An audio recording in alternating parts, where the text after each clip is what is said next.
रहेगा कायम, पहाड़ जब ना रहे खुदाया, तेरे मुंह की एक बात भी टलेगी ना, चाहे कुछ भी हो। अजीज नाजरीन, मैं अयाद ज़रीफ आप तमाम देखने वालों को हमारे रोज़ के बाइबली मुतालियाती प्रोग्राम की नई किस्त में खुश आमदेद कहता हूँ।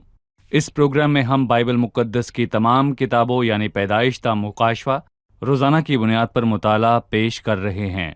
अभी हम पुराने अहदनामे में से ग़ज़लुल ग़ज़लात की किताब का मुताला कर रहे हैं, जो कि पुराने अहदनामे की नज़मी कुतब में से एक है, जिसे नज़मी अंदाज में तहरीर किया गया। ये किताब, जैसा कि हमने बहुत बार पहले बताया कि खुदावंद और मुस्तकबिल में उसके पास लौटने वाले उसके लोगों के ताल्लुक़ को बयान करती है, और खुदावंद और हर उस फ़र्द के दरमियान जो फ़ज़ल के वसीले बचाया गया, सो खुदावंद के फ़र्जंदों में से हर एक खुदावंद के साथ उस ताल्लुक़ में मोहब्बत और खुशी हासिल होती है, रोज़मर्रा की आसूदगी और खुशी हासिल होती है। अजीज़ो, आज हम ग़ज़लुल ग़ज़लात के तीसरे बाब का मुताला शुरू करेंगे, सो मुताले के लिए तैयार रहें।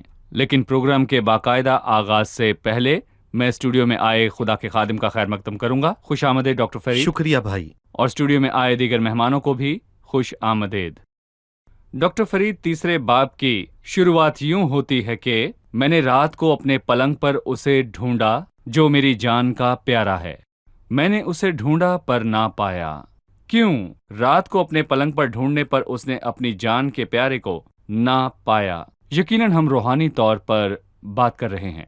अगर इस हिस्से में कोई नबूवती या रूहानी इतलाक मौजूद है तो उसके मुतालिक हमें बताइएगा।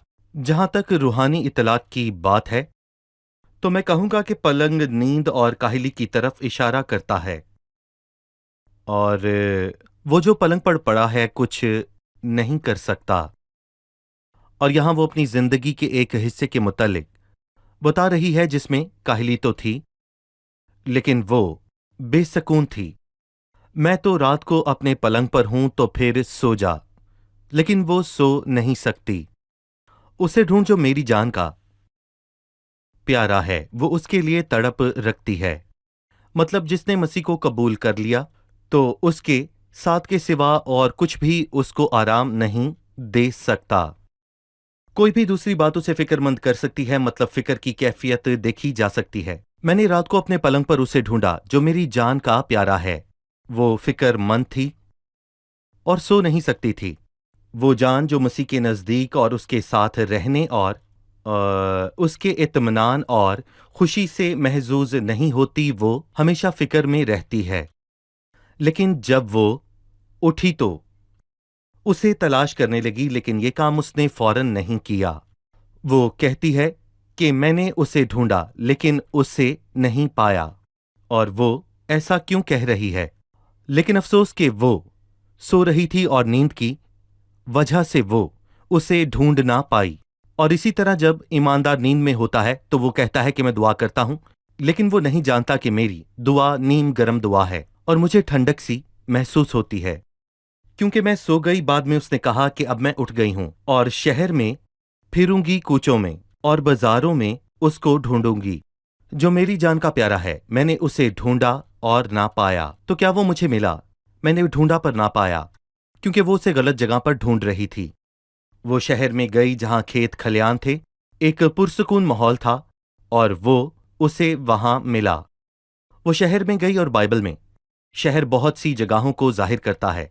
सबसे पहले ये तहजीब और सकाफत के जरिए खुदा से जुदाई को जाहिर करता है। तहजीब और सकाफत गलत नहीं, लेकिन खुदा से जुदाई कैसे? गलत है। पहले और शहर वो के पहला मुतालिक शख्स मुझे बताइए। जिसने शहर की तामीर की बाइबल में वो काइन है। उसने शहर तामीर किया और उसका नाम अपने बेटे के नाम पर हनूक रखा, और ये पैदाइश की किताब के चौथे बाब में लिखा है। और यहां से जाहिर होता है कि काइन ने खुदा से कहा मैं तेरे साथ नहीं रहना चाहता, और वो खुदावंद की हजूरी से दूर चला गया, और वो अपने रूह के अंदर की बतालत को दूर करना चाहता था जो खुदा से दूरी की वजह से आई। सो उसने एक शहर तामीर किया। लेकिन इसका क्या मतलब हुआ? शहर तामीर करने का मतलब ये होता है कि मैं खुद को महफूज करूं, दूसरा कि मैं अपना तहफ़्फ़ुज़ करूं क्योंकि हम इस वक्त खैमों में नहीं रहते, और तीसरी बात, शहरों में सब कुछ अच्छा है। ये एक मखसूस मुकाम पर बसने को जाहिर करता है जी बिल्कुल, जो मुतहरिक खैमे से मुख्तलिफ है। बिल्कुल। वो शहर में गई और मैं तसव्वुर कर सकता हूं कि एक दुल्हन जिसका शौहर उसके साथ खेतों में है और वो उसे खो देती है और ढूंढने शहर आ जाती है। और अगर वो शहर कायरा या सिकंदरिया जैसा हो तो उसे ढूंढना नामुमकिन है, क्योंकि यहां पर शोरो गुल है, हंगामा है। और ये किसकी तरफ इशारा करता है? ये जिंदगी की फिक्रों की तरफ इशारा करता है और इंसान के मकासद की दौड़ की तरफ। और फिर वो बाजारों में गई और बाजार अपने मुतल्लिक खुद बताते हैं कि ये खरीदो फरोख्त की जगह है, मतलब कि जहां पर लेन देन होता है। वो यहां पर ये कहना चाहती है कि उसने उसे बाजारों में ना पाया। आखिर क्यों? क्योंकि जब हमारा ध्यान खाने पीने की चीजों की तरफ ज्यादा हो, मसलन खरीदो फरोख्त, भावताव और बहसो मुबासा, तो खुदावंद से ताल्लुक की गुंजाइश नहीं रहती, हम खुदावंद को ढूंढ नहीं पाते। और तीसरी बात, गलियों में। गलियां किसकी तरफ इशारा करती हैं? ये हमें उन कदमों के मुतालिक बताती हैं जो आते जाते हैं, क्योंकि लोग चलते फिरते हैं और एक हरकत मुसलसल होती रहती है। सो शहर से मुराद खुदावंद से दूर बसने की कोशिश है, वहां पर कोई मुसाफत नहीं। बाजार, खरीदो फरोख्त और गलियां, चलना फिरना, हरकत करना है। और इस तरह के माहौल में हम अपने प्यारों को नहीं ढूंढ सकते। मैंने उसे ढूंढा पर उसे ना पाया। मैं इसका खुलासा यूं करना चाहूंगा कि अगर मैं कोई रूहानी सबक हासिल करना चाहता हूं तो खुदावंद से हमारी रफाकत की शराइत क्या हैं? खुदावंद से मुसलसल और गैर मुतवक्का ताल्लुक के लिए मैं यहाँ 4 बातें बता सकता हूँ। पलंग से होशियार रहें, जो रूहानी नींद है। रूहानी जी, नींद। बिल्कुल। दूसरा, दुनिया की तहजीब से खबरदार रहें, जो कि अपनी तरफ खींचती है। और हम वो सोच खो देते हैं कि हम दुनिया में परदेसी हैं, सो हम खुदावंद की बजाय उस भलाई और ताकत और चैन के तलबगार हो जाते हैं जिसे शहर या तहजीब से जाहिर किया गया है। आए हम खबरदार रहें कि दुनिया के मामलात में उलझे ना रहें, बल्कि हम वो करेंगे जो किसी ने कलील से जुमले में कहा कि मेरे हाथ दुनिया में हैं, लेकिन मेरा ज़हन आसमान पर है। और गलियों में मैं कहूंगा कि मुसलसल हर वक्त हरकत रहती है। तो वो हमें कहाँ मिलेगा? वो कहती है, मैं उसे ढूंढूंगी जो मेरी जान का प्यारा है। मैंने उसे ढूंढा पर मैंने ना पाया, जब तक कि वो रफाकत के मुकाम में दाखिल ना हुई। यहाँ पर हम लेंगे एक वक्फा डॉक्टर फरीद, फिर लौटने पर मैं आपसे पूछूंगा कि फिर उसे दुल्हा कहाँ मिला। वो उसे गलियों में ना मिला, बाजार में ना मिला, शहर में ना मिला, तो फिर कहाँ मिला, ये जानेंगे वक्फे के बाद। नाजरीन, मिलते हैं वक्फे के बाद। अगर आपका कोई भी सवाल हो तो वक्फे के दौरान दिए गए पते पर हमें अरसाल करें, हम इसका जवाब जरूर देंगे। अजीज नाजरीन, क्या आप उस दिन के मुश्ताक हैं जब खुदावंद यीशु मसीह हमारी पस्त हाली के बदन को बदलकर हमें अपनी मानंद बना देगा, क्योंकि हम वैसा ही देखेंगे जैसा वो है। ये उम्मीद हमें मजबूर करती है कि हम जो अच्छा है उसकी तामीर में अपने वक्त की सरमायाकारी करें, ताकि जब खुदावंद यीशु मसीह अपने बादलों पर हमें लेने को आए तो हम उसके जलाल में दाखिल होने को तैयार।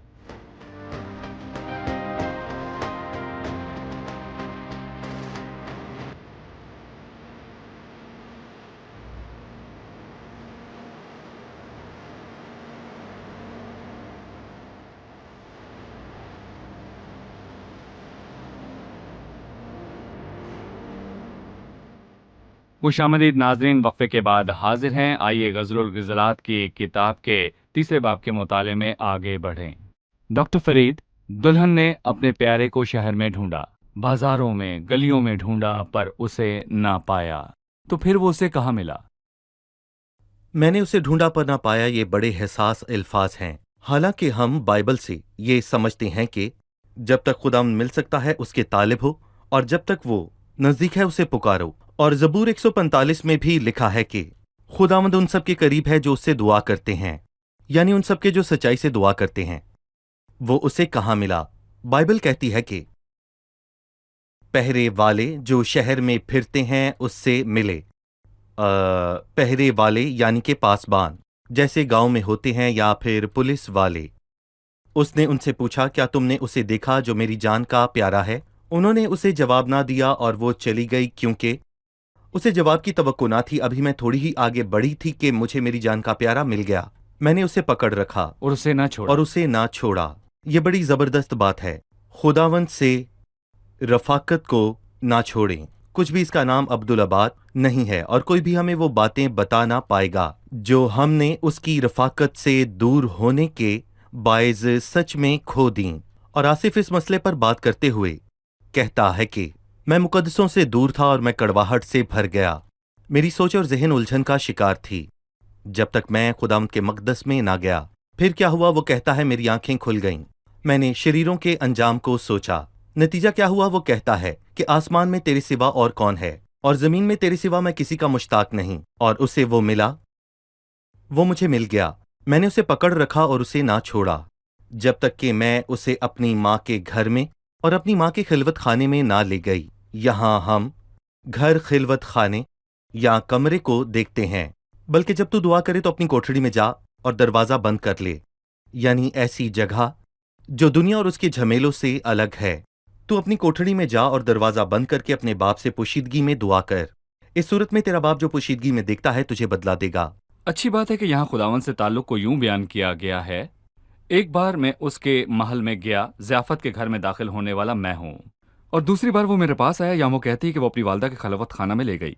वो मेरे पास मेरे घर में आया, और बाइबल यही बताती है कि अगर कोई मुझसे मोहब्बत रखे तो और उसके साथ हम सुकूनत उसके पास करेगा। आएंगे और उसके साथ सुकूनत करेंगे। जी, मतलब कि खुदावंद आता है, सुकूनत करता है, मैं उसके घर में आता और उसके साथ खाता हूँ, और वो मेरे साथ, और मुझे मालूम होता है कि मैं उसके और उसके तख्त के सामने हूँ, जबकि मैं रोज़ाना उसकी रफ़ाकत में पाकतरीन मुकाम में दाखिल होता हूँ।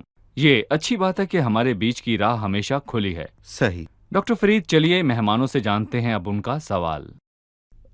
छठी आयत में लिखा है, ये कौन है जो मुर और लुबान से और सौदागरों के तमाम इत्रों से मुअत्तर होकर बियाबान से धुएं के सतून की मानंद चला आता है। छठी आयत से क्या मुराद है? छठी आयत से क्या मुराद है? ये कौन है जो बियाबान से सतून की मानंद चला आता है? जी भाई। लोग एक खूबसूरत मंजर को देखते हैं कि एक दूल्हा बियाबान से चला रहा है, और बियाबान एक बड़ा रेगिस्तान है, और इसे एक खूबसूरत मंजर समझें। वो कहने लगे कि वो धुएं के बादल की मानिंद है। दरहकीकत जब आप धुएं के बादल को देखते हैं जो हमेशा साथ साथ रहता है, तो ना सिर्फ धुएं का बादल, बल्कि फर्क ये है कि धुएं के बादल के साथ साथ इतर भी है, मुर और लुबान से और सौदागरों के तमाम इतरों से मुतर होकर। और इससे जो ख्याल जहन में आता है वो यही है कि बनी इसराइल के बियाबानी सफर के दौरान धुएं का सतून था जो हमेशा उनके साथ साथ रहा। और खुदा ने हुक्म दिया कि बाहर की कुर्बानगाह जो कि सेहन में है, पीतल की कुर्बानगाह पर सुबह शाम सोख्तनी कुर्बानी गुजरानी जाए। और बखूर के मज़बा के अंदर भी एक मज़बा था। वो एक ऐसा मज़बा था जहां से बखूर की खुशबू हमेशा ही उठती रहती थी। और इसका रूहानी इतलाक ये है कि हम खुदा की नज़र में मकबूल हैं, सबसे पहले मसीह की कुर्बानी के अंदर, जिससे हमें मकबूलियत और कदर हासिल हुई। फिर मसीही के हमारे लिए आसमान पर शफायत के वसीले, और इसीलिए हम बियाबान से बाहर निकल सकते हैं। हम कमज़ोर हैं और ठोकर खाते हैं, लेकिन खुदा के हमें कबूल करने का इन्हिसार मसीह की ज़िंदगी, उसके काम और उसके मरने और जी उठने पर है। और फिर वो उस इत्र का तस्करा करती है कि लुबान और मुर से मुतर है। ये उसकी सिफात हैं जब उसके नज़दीक होते हैं। ये इत्र महकता है, लेकिन ये महक किसकी है? उसकी है। और इस मुर का ताल्लुक मसीह से है। लुबान का ताल्लुक भी मसीह से है, जो मैदे के चढ़ावे के अंदर है। ये मसीह की जिंदगी को जाहिर करता है। और हम पढ़ते हैं कि लुबान उसके ऊपर रखा जाए ताकि जैसे ही आग उसके नजदीक लाई जाए तो अच्छी महक आए। यहाँ मसाला जात की बात की गई है जो कि सौदागरों के हैं। और साथ ही मैं ये भी कहना चाहूंगा कि माहिरीन एतर ही आज तक मसाला जात और बुरादा जात बेचते हैं, और वो बुरादा जात थे। और मैं कहूँगा कि वो तेज महक रखते थे जिन्हें खानों में इलाज मुआलजे में इस्तेमाल किया जाता था। इससे ये जाहिर होता है कि खुदा हमारी जिंदगियों में कुछ तकलीफों को आने देता है जो कि सच में हमें पीसती और कूटती हैं, लेकिन बादज़ां हम में एक शानदार महक और जायका पैदा होता है। वो खूबसूरत बात कहता है कि ये कौन है जो मुर और लुबान से और सौदागरों के तमाम इत्रों से मुअत्तर होकर बियाबान से धुएं के सतून की मानेंद चला आता है। और अगर हम खरूज की किताब पर जाएं तो हमें पता चलेगा कि बखूर क्या है। बखूर के मज़बा पर बखूर जलाया जाता था जिससे खुदा के हजूर राहत अंगेज खुशबू, ये वही अज्जा हैं, गोया वो जान जो खुदावंद में आसूदा और उसकी रफाकत में है, जब लोगों के सामने आती है तो उसकी महक उन्हें महसूस हो ताकि वो जाने कि ये यीशु मसीह के साथ रहे हैं। जी बिल्कुल। 7वें आयत में लिखा है, देखो ये सुलेमान की पालकी है जिसके साथ इसराइली बहादुरों में से 60 पहलवान हैं। वो सब के सब शमशीर जन और जंग में माहिर हैं। रात के खतरे के सबब से हर एक की तलवार उसकी रान पर लटक रही है। सुलेमान की पालकी और 60 बहादुर शमशीर जन मर्द। शायद इस मंजर कुशी से लोगों के जहन में तलवार और कत्ल और ताकत का अक्स उभरता है, लेकिन दर हकीकत ये अक्स क्या है? पालकी का क्या मतलब है? सोफा, जहां सुलेमान एक अजीम बादशाह बैठता है, और उस अजीम सोफे को चूंकि सुलेमान एक अजीम बादशाह और ज़बरदस्त इंसान था, 60 आदमी उठाते थे जो जंगी मर्द थे और उसके आसपास रहते थे। 60 क्यों? क्योंकि अलामती तौर पर बाइबल के अंदर हर एक अदद का एक ख़ास मतलब है। 10 जिम्मेदारी का अदद है और मेरी उंगलियां भी 10 हैं और 10 ही पाँव की हैं। दोहरी जिम्मेदारी। 6 का अदद जो कि 7 से पहले आता है, इंसान की बदी और गैर कामिल होने को पेश करता है। सो इन दोनों के मिलाप का मतलब है कि सुलेमान यानी मसीह के जोरावर लोग शरीर ज़माने में जीते हैं और हमारे हाथों को हमेशा तलवार थामना आना चाहिए। हमने इत्तफाक किया कि हमारी तलवारें वो नहीं हैं जिनसे गले कट जाएं, और ना ही हमारी तलवारें वो हैं जिनसे जिस्मों को काटा जाए।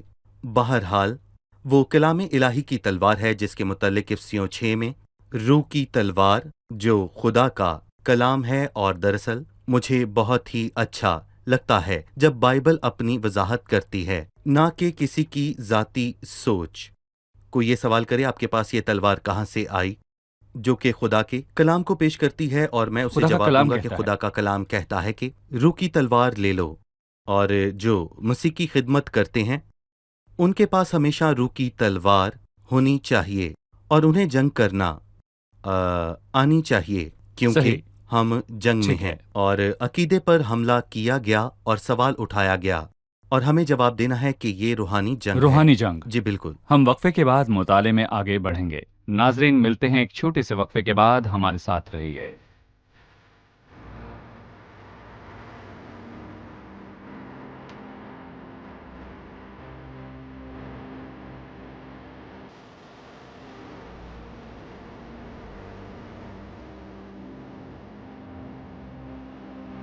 खुशामदीद। वक्फे के बाद गज़ल गुज़रात की किताब के तीसरे बाब के मुताले में आगे बढ़ते हैं, लेकिन उससे पहले मेहमानों का सवाल। जी। 9वीं आयत में लिखा है, सुलेमान बादशाह ने लुबनान की लकड़ियों से अपने लिए एक पालकी बनवाई। इस आयत का मतलब क्या है? रूहानी तौर पर पालकी के मुतल्लिक क्या बात की गई है?